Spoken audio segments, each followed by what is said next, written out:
Hey guys, Kamina the Coach here. Welcome back if you follow my channel. If this is your first time here, my name is Kamina the Coach. I have been working and living abroad, now living permanently in Mexico for 15 years-ish.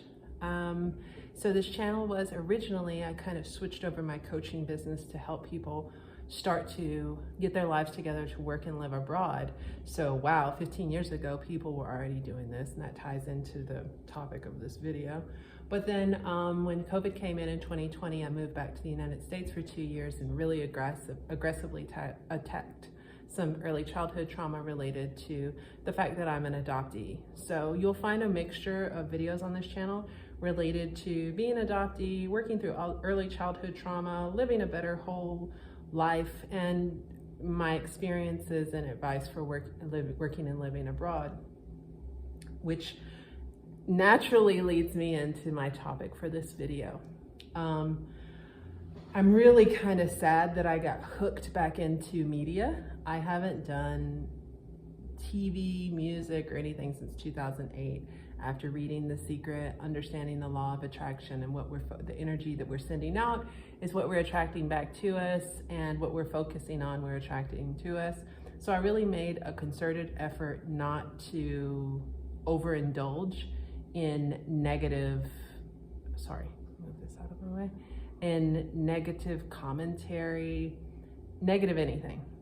So, keep getting messages. I've been doing my best. I got okey-doked coming back to Mexico. I took a small vacation in the summer to go to the United States. Huge mistake, never again, never. There's nothing, well, maybe to renew my license, but there's nothing for me in the United States. But on my way back, had car trouble and had to stay in the city where the airport is, and I was staying in a hotel, and I was having dinner in the hotel restaurant, and there's Kamala Harris on the TV, and it's when they're announcing that she's now running for president. And it was so shocking to me that I got sucked in again. And so I'm on full addiction mode with media. And I've never been a news junkie. But I've always, since 2008, avoided negative, if I needed to keep up with the news just enough to know what was going on. Being informed without being inundated is my saying. You'll find some videos on this channel about that, being informed without being inundated. And it's important for somebody who's working and living abroad, who is an American, for anyone, but especially for Americans, especially now.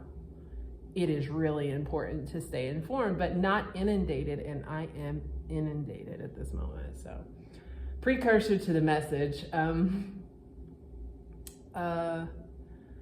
For years, I don't know what it was, I love to learn. I've taken in a lot of information. I've talked to a lot of very interesting people in my time abroad, and all the things that are happening now, I saw coming, not necessarily exactly how.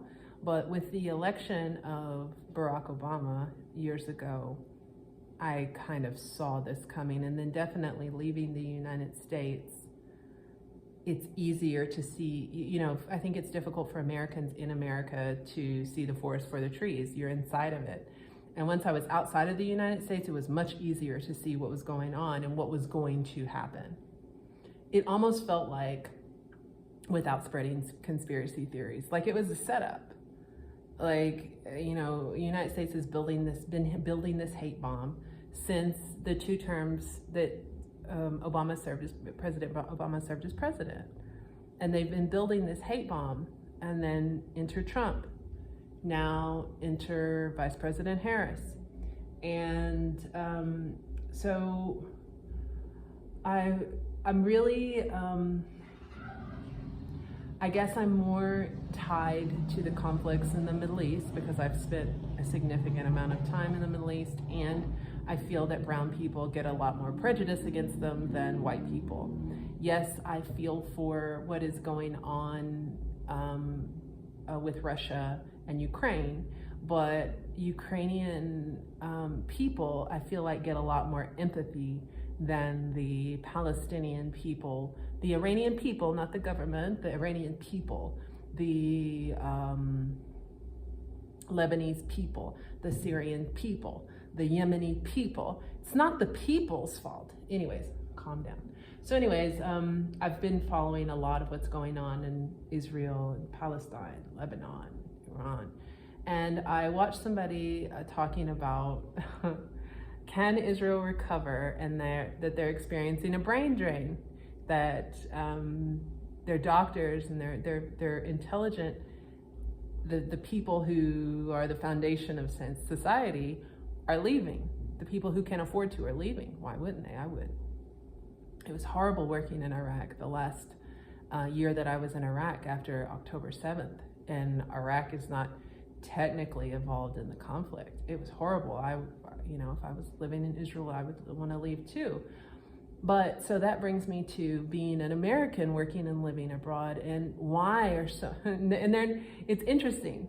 So they've taken away abortion rights, and they want to take away birth control rights. Well, a lot of that is connected to the lowered birth rate, and capitalistic society can't survive without people spending money. So it's interesting that no one is talking about the brain drain that's happening in the United States. So it's not just teachers. I have a large group of teachers on Facebook, teachers of color, Americans of color teaching abroad. It's not a very active group anymore because COVID decimated the ability to easily get a job educating abroad. Lots of those jobs are online now, so they don't want to pay to bring you to their country. Makes sense to me. But so that's why that group is not so active anymore. But I've been actively coaching teachers, educators who wanted to work and live abroad for many years. That's what I've been doing for the last 15 years. And there are tons of teachers, while the American education system is suffering, floundering, the teachers are fed up. No, we don't make a ton overseas, but at least we're not going to get shot. So teachers, doctors, nurses, business people, no one is talking about, and so my group, I have another group called Overseas Jobs for Black Americans. So both of my group are geared towards Black and brown people, and so that's just us. And so I don't know, collectively between the groups, maybe 4,000, 5,000 people actively working and living abroad. How many more thousands of people are working and living outside of the United States? And I've talked many times about the gentrification that is being caused by the Americans moving here. And it's going to be very interesting to see if that starts to stir, because people are pissed here in Mexico. It's going to be interesting to see if that starts to stir violence here, because it's starting to make Mexico unlivable, because the closest place to go is Canada and Mexico, and most Americans don't want to go up to freezing Canada, so they're going to come to, and Canada is more expensive. So people sell their homes, all their possessions, and then come to Mexico and work online, making an American salary, making life unlivable for Mexicans. Or wherever else people are going in the world. I think it is going to be very interesting to watch and see what happens to the United States as it starts to experience a brain drain, as it continues to experience a brain drain, and possibly even a much bigger one. I think that no matter who wins, things are going to be rough in the United States the next 8 years, potentially. Let's just go ahead and say 10, next 10 years. And I think all the people who can will leave. And what is that going to look like?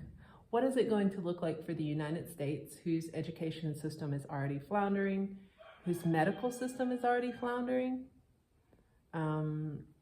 What's it going to look like for the United States? What is it going to look like in these other countries? Are Americans going to end up being the ones targeted in other countries? it's hard to pick us out. People don't look at me and assume American. A taxi driver today knew I was American. He might have driven me before. They like to grill me about where I'm from. And, you know, lots of us are living in third world, second world developing countries. I don't know, I mean, the classification of third world for Mexico is purely political. It's purely political. But, you know, to be fair, because of the United States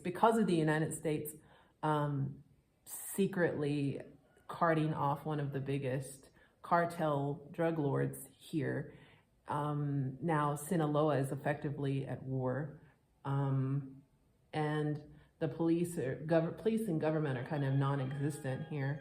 But I don't feel afraid. I do get ripped off a lot because I am a foreigner and I am a woman. It doesn't really matter to them where I'm from, just a foreigner and a woman. So I lost my phone today and a woman extorted me for 1,000 pesos, which is not that much US dollars, but I mean, I make less than $1,000 a month here in Mexico. I'm not a digital nomad. I'm an educator. I work as a professor at a university and I make a local salary.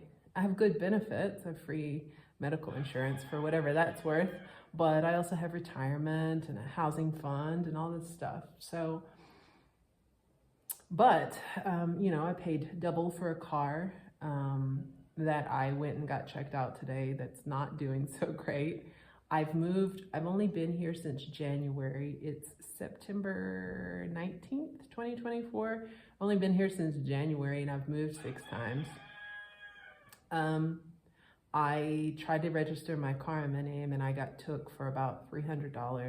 Our company said they were going to register my car and just took my money and disappeared.